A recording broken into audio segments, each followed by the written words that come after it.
Okay, welcome back to Procurement and Supply Chain Live Singapore 2025. Let's go to our next fireside interview now. And we are navigating net zero, Kantar's ESG journey with John Lowe, Director of Procurement at Kantar. Hi, John, how are you?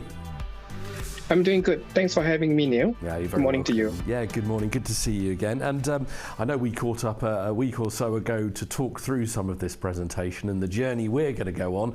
And I think we got a bit lost. I think we were chatting for ages. So let's try and go back to the beginning on this one. At Kantar, sure. Let's look at some of the traditional ESG challenges you faced. How would you classify those legacy challenges?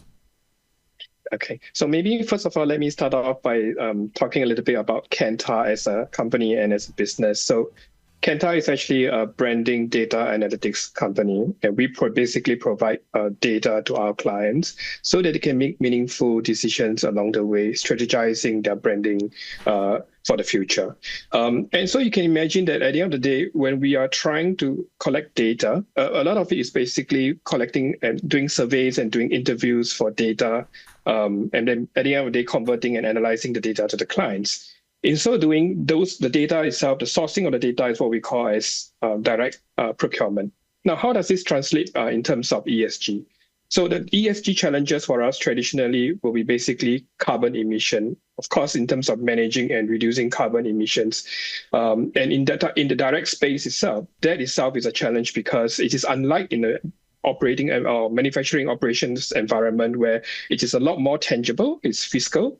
In this case, it's our data. How do we try to source the data and how do we reduce the carbon from an emission perspective is where one of our challenges is. The other aspect of it will be basically in terms of supply chain standards. How do we improve standards across the supply chain and also bringing that principles of ESG to the suppliers? And that's not easy because at the end of the day, you have to imagine when we have suppliers who are helping Kantar in terms of sourcing of the data through interviews and through surveys, how did they try to translate that to ESG standards? And finally, very close to our hearts in Kantar is data privacy and security. Basically, sustaining industry-led leading standards in ethical, secure, and privacy client compliant creation and use of data itself. So that is also very important. So those are the three traditional ESG challenges that we have. What I've always found fascinating, John, is whatever industry you might work in, a lot of the challenges are the same. There's things that everyone can learn from and find some common ground on. Let's go back to the beginning of the journey, though, when things were less mature in terms of that ESG journey. How do things start? How do you go about, from your experience, identifying those really critical areas for improvement? I think Kantar's ESG journey started back in 2019 when we first tried to establish our ESG governance framework. So that was the first and very important part that we started off with. And then as we progressed along the way through the COVID period, that was where we started to translate that governance framework under the umbrella to our baseline and our strategy. So in 2021 itself, that was where we established, and it is an ongoing process per se, because there's always room for us to improve. 2022 was the first time that we've submitted our ESG report. And then that was where we slowly move along together with EcoVadis in terms of achieving our silver medal and finally our gold medal in 2024. So in terms of advice for other organisations who may be earlier on in their journey and are going through the things that you were having to explore just sort of 4, 5, 6 years ago, what advice would you have about starting that process, picking the right priorities, picking the priorities that give you the maximum impact as quickly as possible? What would your advice be there? I think having that governance framework being established is very important because it allows us to really be very targeted on where our focus is as an organization, as a company, and then translating that into strategies. So close to that, after the governance has been established, the next thing is basically baselining and assessing whether, where exactly are you today, and then how do you want to establish your goals. That will be the third point, where we have to set clear goals. The goals has to be something that is specific, measurable for each of the pillars, or what in Kantar, what we call is sustainability pillars as part of our ESG strategy. And finally, while we have all this done, the next thing that it's also very important as the catalyst for us to ensure that everyone is involved, and that's engaging stakeholders. Stakeholders will basically include, very first priority will be our people, our employees, our partners, and also our clients. And that's to ensure that there's alignment and support for the ESG strategy. Well, I think this is going to be the meat of the conversation now, where we dig into some examples. Which areas of the strategy for you have been particularly successful? Now, it doesn't necessarily have to be the biggest bit. Sometimes it's those fine details that you're most proud of. It's winning those small percentages in this journey. Which areas are you most proud? So that is very true, because it needs to be on a step-by-step basis as we move along the way. One of the things that Kantar did was basically adopting the EcoVadis recognition process. And we started off, as I mentioned earlier on, about establishing the framework, and then later on establishing the baseline and the goals itself. When we submitted the report, well was exactly the first time when we moved on from a bronze certification to a silver award, and then later on we move on to receive the gold award itself. And that is when we have the very clear plans established, and we are executing along the way. So that's the EcoVadis recognition that helps us to measure our progress and also establishing the standards. Next, very close to that is basically SBTi approved targets itself. That is in the broad term is called Science-Based Targets Initiative. And we basically in Kantar committed and basically set net zero targets that we would like to achieve in terms of greenhouse gas emission targets with SBTi.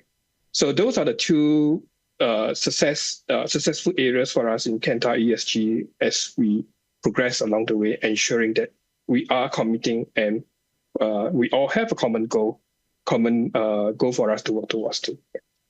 Looking at some of those examples there, a lot of that comes back to measurement and being able to quantify and have proper smart intelligence on your progress. How critical for you is it that you are able to measure these things properly within your supply chains, within your procurement operation, to be able to make those smart decisions? Without it, could you have made the progress you've made?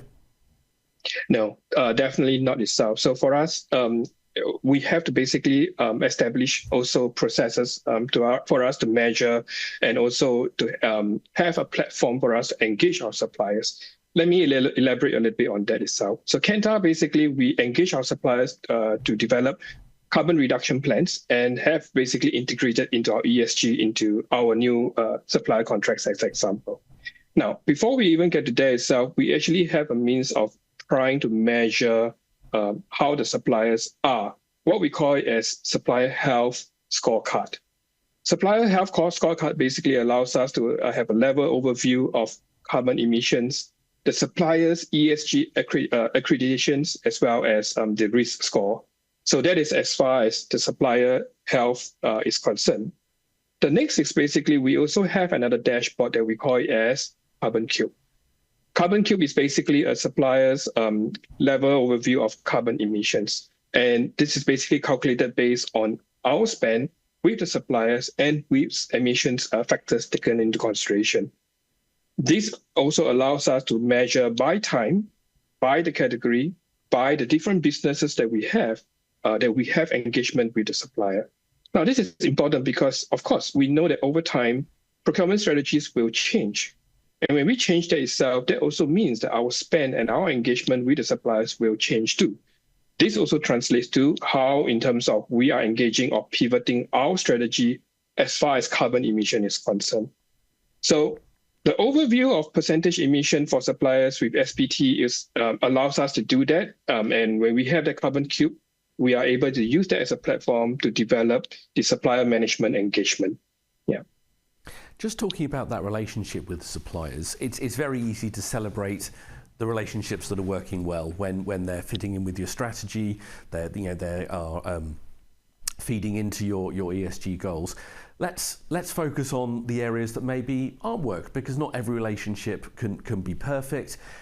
What's your thoughts and advice and approach if a supplier relationship isn't quite on track in this particular field? How do you approach that, and how do you look to course correct?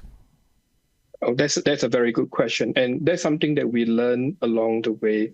When I first started off this, and I mentioned a little bit to explain about the challenges that we have in procurement from a direct materials perspective, when we are trying to source data through interviews and surveys from our suppliers itself. That part of it, you have to imagine that the suppliers started off with no understanding, or maybe limited understanding how this translates to carbon emission, how this translates to carbon reduction.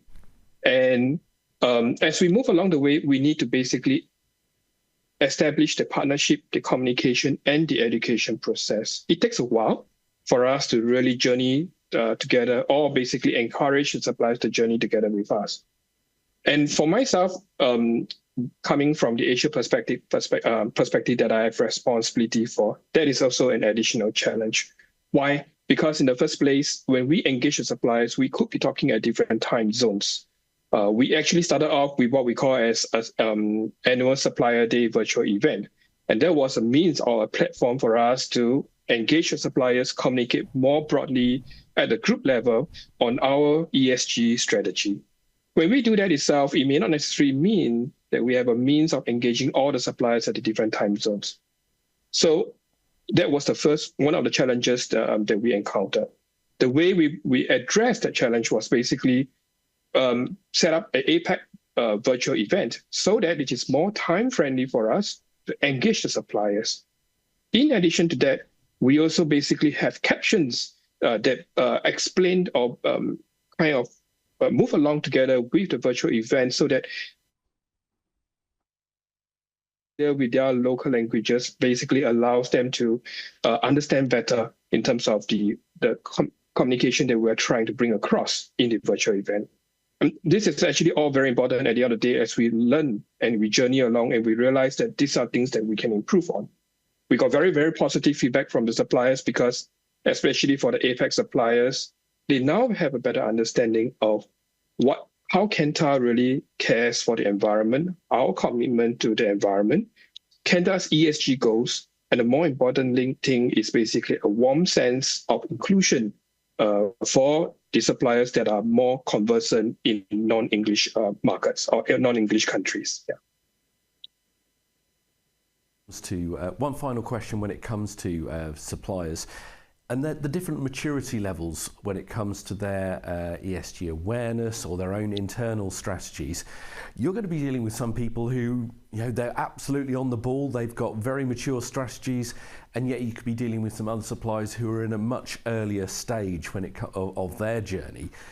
How do you go about getting the best out of both parties?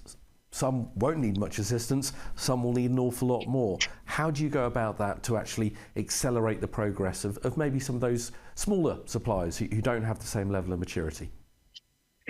So one of the things that we do is basically, we definitely want to continue to engage the suppliers, but at the same time, we would like to funnel that down as well. By me saying that, what I meant was basically looking for suppliers or our preferred suppliers that are more conversant and basically establish a better understanding and are more committed to carbon reduction. Our engagement with these suppliers will help us to propel and take a more advanced step ahead in terms of carbon reduction. At the same time, we do recognize that there are suppliers that are still important to us, but they may not necessarily be quite there yet. So there will be a need for us to share information with them to say, this is how the general sense of market in this category itself is progressing in terms of carbon reduction. And this is where you can make a difference to work with us. So again, we recognize that there's a need to educate, there's a need to communicate, and from a procurement perspective, there's a need to also establish a more healthy competition so that everyone has an awareness of what does it make for them to be more unique and to be the preferred suppliers engaging and working together with Kantar. So that's something that we will be working on as we journey along the way. And as much as possible, sharing this information so that they know how they are progressing. Yeah. Because your journey is also their journey, I suppose. Staying Yes. with partnerships, you mentioned partners such as EcoVadis earlier on. How critical is it for you making sure you have the right partners with you on this particular journey to get the best results, I suppose? How critical is that you select the right partners to really accelerate your own progress? We do definitely need to have partners who really can understand our challenges and our difficulties, and also allow us to work together with in terms of establishing a framework, or establishing a solution for us to measure our success. And one of the things that we do was basically, while we have been busy working on putting that framework that goes together, a very important element was basically how do we really track carbon reduction, carbon emissions, establishing that this is correct information that we are recording, and then later on carbon reduction as well. And so that part of it is where we need to work with trusted partners at the end of the day. We go out to the market, we engage the respective prospective partners that are keen, that can offer us a solution. There are actually a lot of solutions available, but the more important thing is how does it fit us to the nature of our industry and how we source our data. Yeah. So, and then later on, how do we measure? So that part, I think you have brought up a very good point. It's very important for us to have a partner, and from our perspective, a trusted partner who can really understand our needs. In this case, measuring carbon emission and carbon reduction. Well, in a moment, we'll move on to future plans, because I'm sure there's plenty more to come, and I want to dig into what comes next. But the last thing I want to get onto with the current strategy is about global awareness, because I suppose for an organisation the size of Kantar, it is a global operation. There's got to be different variations according to where you are. How crucial is it that any strategy you have in this field is adaptable? Because certain priorities in, say, APAC may different to areas of North America, Europe. Pick a region. Frankly, how critical is it you have a degree of agility and flexibility within the strategy to be mindful of the global footprint? Okay, so I think it comes to the point of ensuring that we do have that internal communication as well, the reporting structure for us to report back and ensure that we all have a comprehensive understanding of the environment that we are in. I think that there is actually a lot of information available as well, not just necessarily in Kantar, but general sense of the geographical dynamics that we're talking about from an ESG perspective. If I were to use the example of Asia Pacific as an example, we know that there is a very diverse region, and the maturity of ESG is also very diverse as well. So to that point, that is where attention is needed to understand how we progress along the way. And for us in Kantar, that's where we have a voice at the region, representing different regions. We have got different heads in the organization itself that can help us to articulate how we are progressing along the way in terms of working with our clients, understanding their needs, and also working with our partners to journey as part of the whole process itself. So if I may summarize that, that is basically stakeholder engagement at the end of the day. In addition to that itself, there's also a need to recognize that continuous improvement is going to be also an ongoing journey, right? Continuously assessing and improving practices to meet evolving ESG standards and goals, because ESG standards and goals will also evolve, and we have to be adaptable to it, and also recognize what are the challenges that may be coming ahead of us, and how do we evolve and adapt to it. Well, that leads me on perfectly to future plans, John. Lots more to come, I'm sure. What comes next in this strategy? Our main focus will continue to be on reducing carbon emission across all the scopes itself. As many of us are familiar with, we have got 3 different scopes.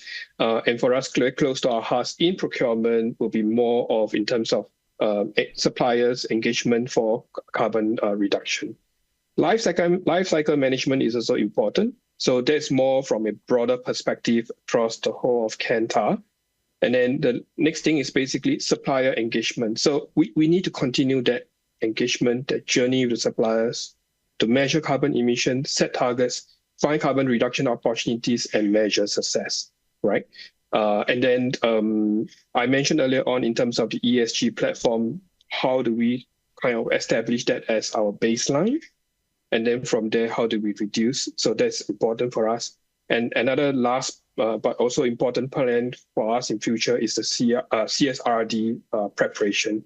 So we are preparing for the Corporate Sustainability Reporting Directive to ensure that there's compliance with upcoming regulations. And one last question for you, John, before I let you go. You've been very generous with your time. It's just a little reflection, really, of the main things you feel you've learnt along this journey. I think that in a broad company like Kantar, as it would in any other global corporate companies itself, stakeholder engagement is a very important part, getting everyone all lined up and understand exactly how we are progressing, how important ESG is important to us, and then how we're progressing along the way. So that is going to be crucial for the success of the ESG strategy. The other thing that I would think is important, again, I mentioned quite a number of times, and that's basically continuous improvement, because we need to assess, we need to improve practices to meet evolving ESG standards and goals. And then the last part also is about transparency and reporting. So transparent reporting and communication of progress and achievements is going to be important to help to build trust and accountability.